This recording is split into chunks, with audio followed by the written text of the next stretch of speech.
Hi, my name's Dion, and I'm back here to record another video. I thought I would do this one on being genuine.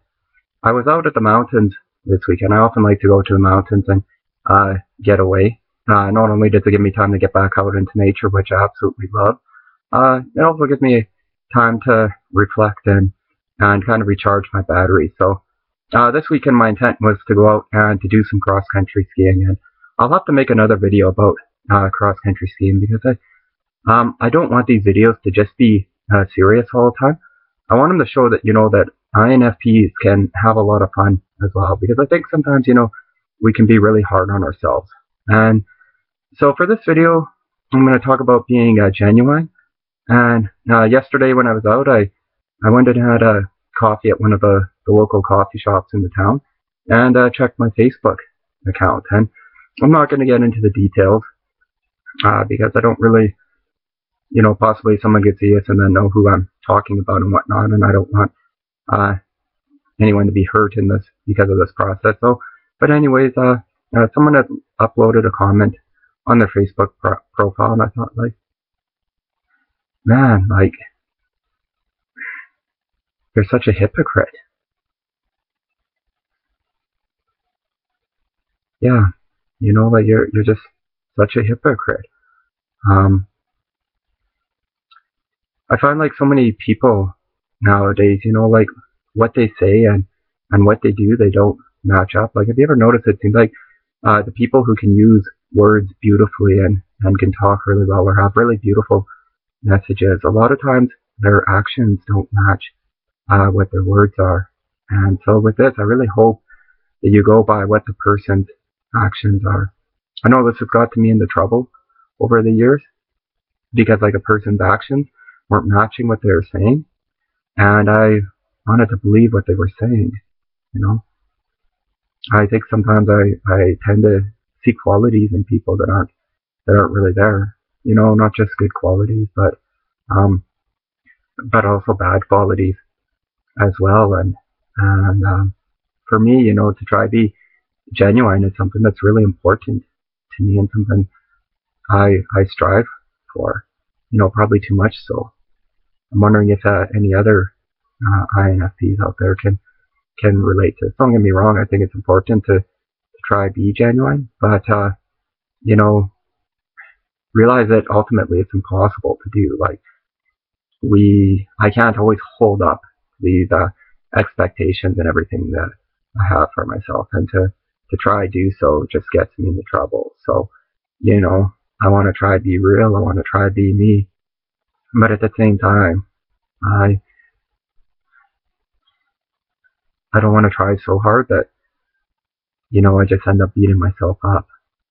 And yeah, when I do something that I think isn't up to my standards, I can really beat myself up. I have this little saying sometimes for those of you who watch football. If you watch a baby and she's learning how to walk and the baby falls down, and this group of adults watching this, nobody says like, "Oh, look at that stupid fucking baby, can't even walk," and goes over and hits her, right?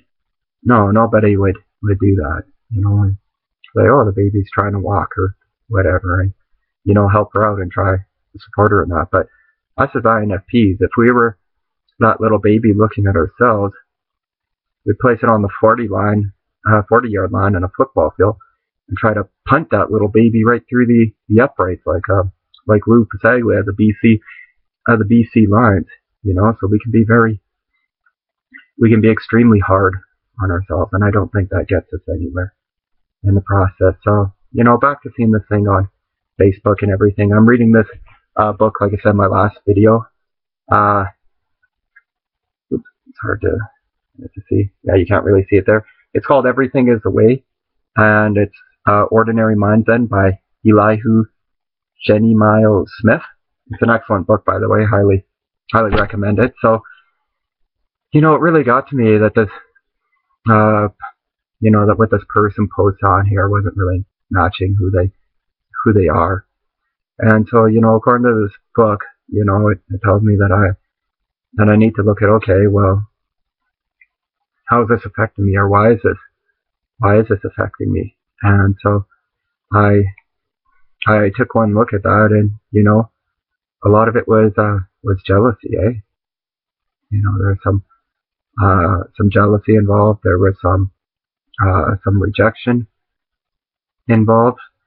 So, a lot of this anger had to do with my own self. What way weren't my needs being met? More than actually wanting this person to be genuine or live well. And I think we do that. We do that a lot. When we get hurt, we try to sugarcoat it or disguise it as oh yeah, like I care about this other person and what's best for them. But in the long run, yes, of course, part of that's true, but a big part of it too is okay, how have I been hurt? And so yeah, so I'm just using this kind of as a defense to prevent myself from being even more hurt in the process. So yeah, so being genuine, if you read a book or you read quotes, and we all got these quotes all over our Facebook pages or all over our other pages on the computer, live by these beautiful quotes, right? But or we have them posted, but how often do we really try to live by them? We could quote Buddha, Jesus, Muhammad, whoever, Gandhi, all we want. But I don't really think that's the important part. What's more important is to live how Gandhi lived, or to live like how Buddha did, or like Jesus did. And I think really that's the name of the game. But so often we just post these quotes of how we want to be or how we picture ourselves, and we think, oh yeah, we got these posted up. Well, look at me, I'm all Buddhist, or I'm all Christian, or I'm all pacifist, or whatever. Look at the quotes that I can quote, but it doesn't mean anything. It'd be much better to be able to actually live that way than to memorize a quote or have the quote posted all over the place, and just be real, be genuine.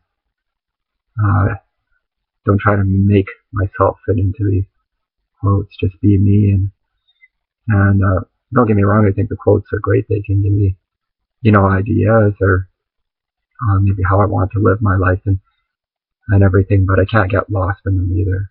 And when I don't, I live up to a quote that I really like by somebody that I really respect. And don't go and beat myself up, and just be honest. Be honest with what I'm feeling at that very moment. And when I can do that, it feels amazing. It feels amazing. And after this weekend, after seeing this on Facebook and getting all angry and stuff, but when I was able to just internalize and be honest with myself and my opinions, and realize that this was coming from a place of rejection and a place of hurt and a place of jealousy, I felt love for myself, and it felt really beautiful, which is something that's new for me. Because before, I would have really just beaten myself up, but now I'm learning that if I can be honest and genuine with myself, even about the sides I don't like, I like to call those shadows and stuff, and if I can just acknowledge them, I know that they're there, and be with them in that moment and embrace them, I can really start to love myself. And I think I can learn more about loving myself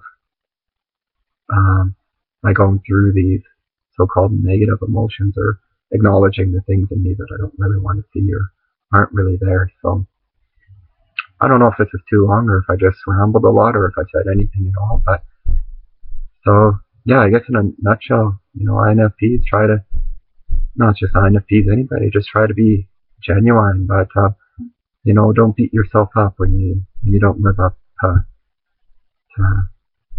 your expectations or whatever it is. Just be kind to yourself, eh? So thank you very much for listening, and peace, everybody. Later.